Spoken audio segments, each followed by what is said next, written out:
Hello, your call cannot be taken at the moment, so please leave your message after the tone.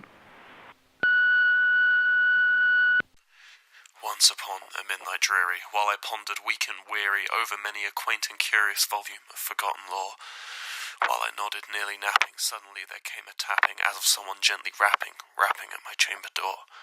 "'Tis some visitor," I muttered, "tapping at my chamber door, only this and nothing more." Ah, distinctly, I remember it was upon the bleak December, and each separate dying ember wrought its ghost upon its floor. Eagerly I wished the morrow, vainly I had sought to borrow from my books surcease of sorrow for my lost Lenore, for the rare and radiant maiden whom the angels name Lenore, nameless here forevermore. And the silken, sad, uncertain rustling of each purple curtain thrilled me, filled me with fantastic terrors never felt before, so that now, to still the beating of my heart, I stood repeating, "'Tis some visitor entreating entrance upon my chamber door, some late visitor entreating entrance at my chamber door, this it is and nothing more." Presently my soul grew stronger, hesitating then no longer. "Sir," said I, "or madam, truly your forgiveness I implore, but the fact is I was napping, and so gently you came rapping, and so faintly you came tapping at my chamber door, that I scarce was sure I heard you. Here I opened wide the door. Darkness there, and nothing more. Deep into that darkness peering, long I stood there, wondering, fearing, doubting, dreaming dreams no mortal ever dared to dream before. But the silence was unbroken, and the stillness gave no token, and the only word there spoken was the whispered word, "Lenore?" This I whispered, and an echo murmured back the word, "Lenore." Merely this, and nothing more. Back into the chamber turning, all my soul within me burning, soon again I heard a tapping somewhat louder than before. "Surely," said I, "surely that is something at my window lattice. Let me see then what thereat is, that this mystery explore. Let my heart be still a moment, and this mystery explore. 'Tis the wind, nothing more." Open here I flung the shutter, when, with many a flirt and flutter, in there stepped a stately raven of the saintly days of yore. Not the least obeisance made he, not a minute stood or stayed he, but with mine of lord or lady perched above my chamber door, perched upon a bust of Pallas just above my chamber door, perched, then sat, and nothing more. Then this ebony bird beguiling my sad fancy into smiling, by the grave and stern decorum of the countenance it wore, "Through thy chest be shorn and shaven, thou," I said, "art sure no craven, ghastly grim and ancient raven, wandering from the nightly shore? Tell me, what thy lordly name is on the night's Plutonian shore?" Quoth the raven, "Nevermore." Much I marvelled this ungainly fowl to hear discourse so plainly, though its answer little meaning, little relevancy bore.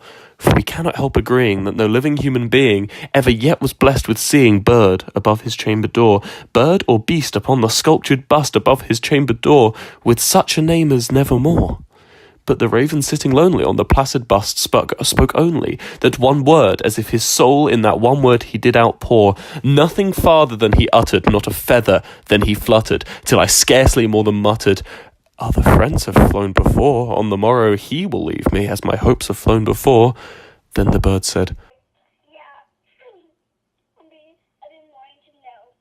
Yeah, we haven't went on a date since, like, forever, so I just wanted to know if you would like to go to a Pack-a-Burger tonight. I hope you come. Oh, wait, I hope you, Nevermore.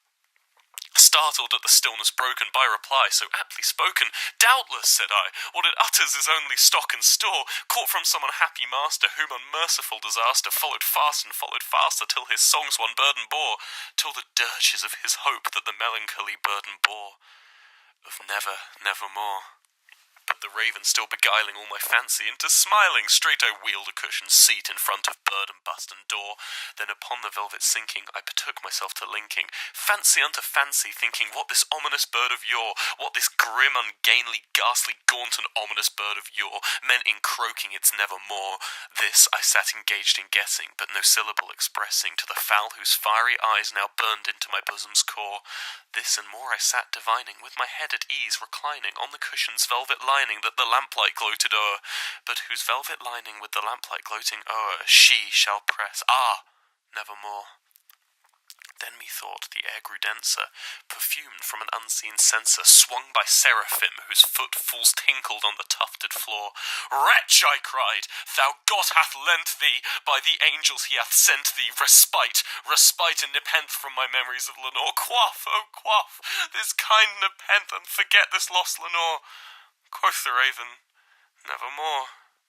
"Prophet," said I, "thing of evil, prophet still, if bird or devil, whether tempter sent or whether tempest tossed thee here ashore, desolate yet all ye undaunted, on this desert land enchanted, on this home by horror haunted, tell me, truly I implore, is there balm in Gilead? Tell me, I implore."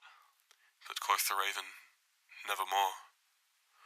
"Prophet," said I, "thing of evil, prophet still, if bird or devil, by that heaven that bends above us, by that God we both adore, tell this soul with sorrow laden, if, within the distant Aden, it shall clasp a sainted maiden, whom the angels name Lenore, clasp a rare and radiant maiden, whom the angels name Lenore."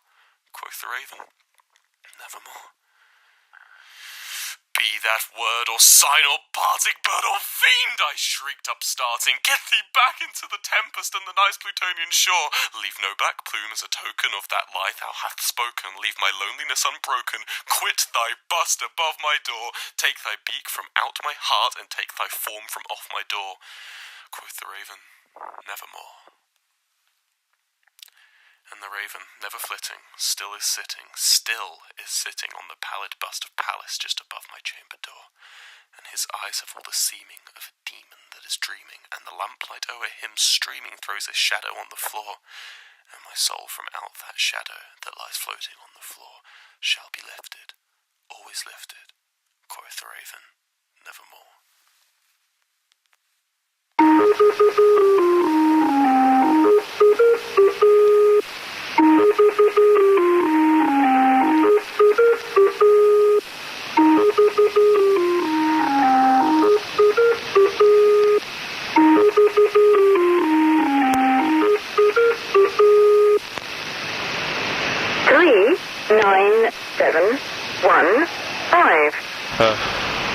I did something really embarrassing, and the only way you cannot find out about it is if I take Kai's job. 9715.